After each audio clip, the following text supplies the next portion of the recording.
Anthology presents An Impossible Enchantment from the Grey Fairy Book by Andrew Lang. Performed by Shannon Haddock and directed by Zev Hurwich.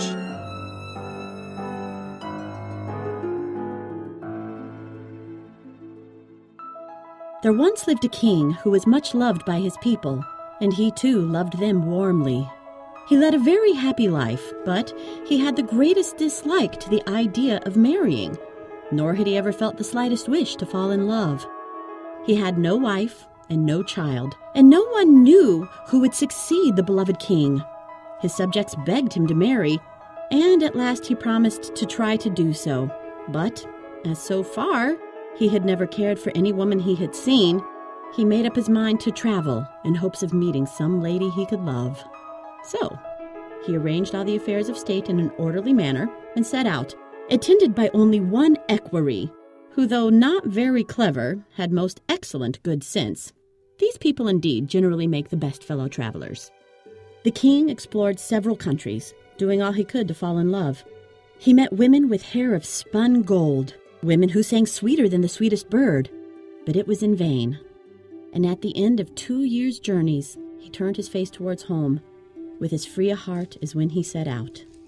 As he was riding along through a forest, he suddenly heard the most awful meowing and shrieking of cats you can imagine. The noise drew nearer and nearer, and at last they saw 100 huge Spanish cats rush through the trees close to them. They were so closely packed together that you could easily have covered them with a large cloak, and all were following the same track. They were closely pursued by 2 enormous apes, dressed in purple suits with the prettiest and best-made boots you ever saw. The apes were mounted on superb mastiffs and spurred them on in hot haste, blowing shrill blasts on little toy trumpets all the time. The king and his equerry stood still to watch this strange hunt, which was followed by 20 or more dwarves, some mounted on wolves and leading relays, and others with cats in leash. A moment later, a beautiful young woman mounted on a tiger came in sight. She passed close to the king, riding at full speed, without taking any notice of him. But he was at once enchanted by her, and his heart was gone in a moment. To his great joy, he saw that one of the dwarves had fallen behind the rest, and at once began to question him. The dwarf told him that the lady he had just seen was the Princess Mutinosa, the daughter of the king in whose country they were at the moment. He added that the princess was very fond of hunting, and that she was now in pursuit of rabbits. The king then asked the way to the court, and having been told it, hurried off lickety-split, and reached the capital before it was time for afternoon tea. As soon as he arrived, he presented himself to the king and queen, and on mentioning his own name and that of his country, was received with open arms. Not long after, the princess returned, and hearing that the hunt had been very successful, the king complimented her on it, but she would not answer a word. Her silence rather surprised him, but he was still more astonished when he found that she never spoke once all through supper time. Sometimes she seemed about to speak, but whenever this was the case, her father or mother at once took up the conversation. However, this silence did not cool the king's affection, and when he retired to his rooms at night, he confided his feelings to his faithful equerry. But the equerry was by no means delighted at his king's love affair, and took no pains to hide his disappointment. "But why are you vexed?" asked the king. "Surely the princess is beautiful enough to please anyone." "She is certainly very handsome," replied the equerry. "But to be really happy in love, something more than beauty is required. To tell the truth, sire, I am nervous," he added, "for she has yet to speak. How can you wed a lady when you know nothing of her character?" "That is pride and dignity," said the king, "and nothing can be more becoming." "Pride or hardness, as you will," said the equerry, "but I think there is something suspicious in the care taken to prevent her speaking." The equerry's remarks were full of good sense, but as opposition is only apt to increase love in the hearts of men, and especially of kings who hate being contradicted, this king begged the very next day for the hand of the Princess Mutinosa. It was granted him on 2 conditions. The first was that the wedding should take place the very next day, and the second, that he should not speak to the princess till she was his wife, to all of which the king agreed, in spite of his equerry's objections, so that the first word he heard his bride utter was the yes she spoke at their marriage. Once married, however, she no longer placed any check on herself, and her ladies-in-waiting came in for plenty of rude speeches. Even the king did not escape scolding. But as he was a good-tempered man, and very much in love, he bore it patiently. A few days after the wedding, the newly married pair set out for their kingdom without leaving any regrets behind. The good equerry's fears proved only too true, as the king found out to his cost.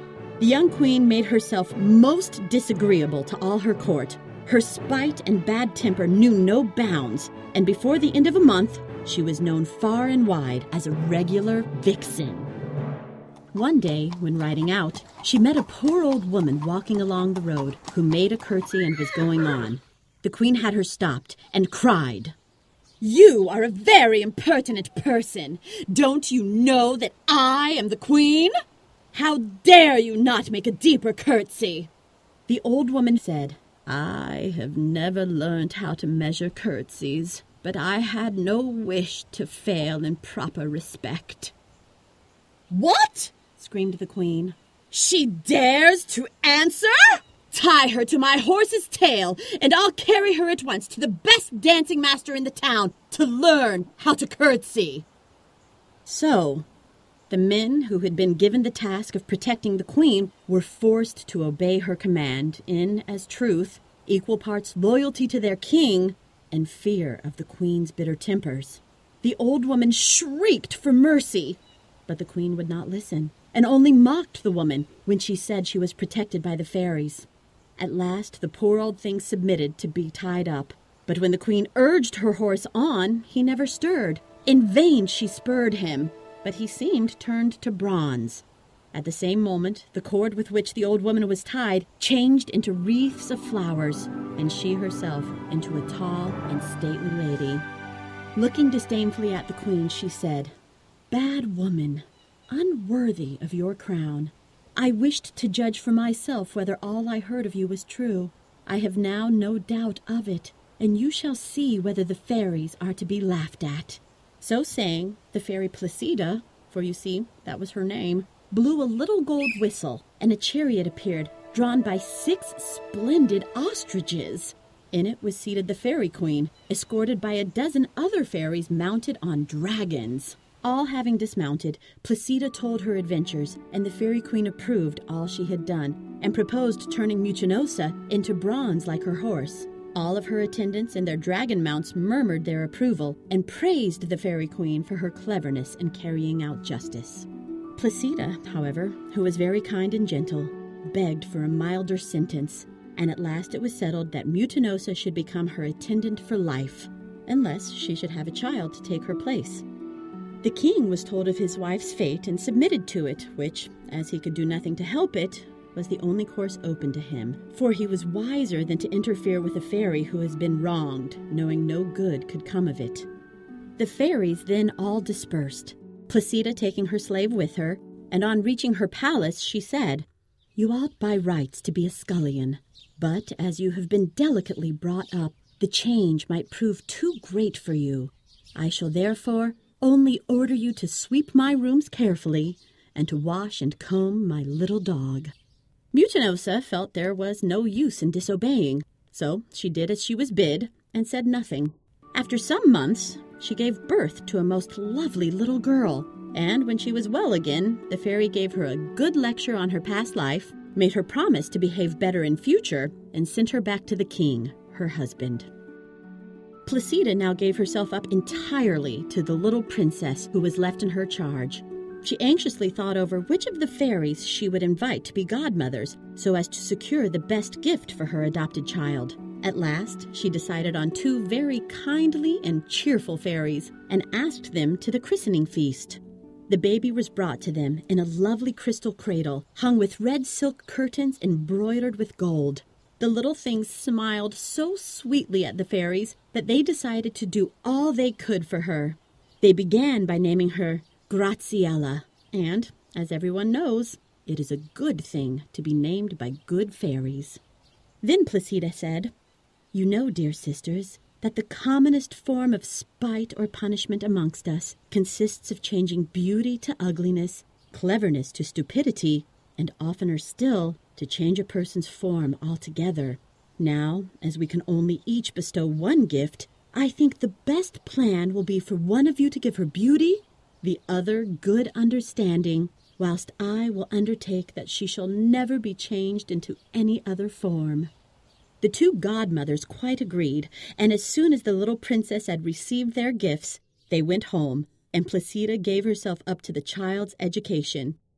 She succeeded so well with it, and little Graziella grew so lovely that when she was still quite a child, her fame was spread through the fairy kingdom only too much, and one day Placida was surprised by a visit from the fairy queen. The queen began at once. "I have been much surprised by your behavior to Mutinosa. She had insulted our whole race and deserved grave punishment. You might forgive your own wrongs if you choose, but not those of others. You treated her very gently whilst she was with you, and I come now to avenge our wrongs on her daughter. You have ensured her being lovely and clever, and not subject to change of form, but I shall place her in an enchanted prison, which she shall never leave, until she finds herself in the arms of a lover whom she herself loves. It will be my care to prevent anything of the kind happening." The enchanted prison was a large high tower in the midst of the sea, built of shells of all shapes and colors. The lower floor was like a great bathroom, where the water was let in or out at will.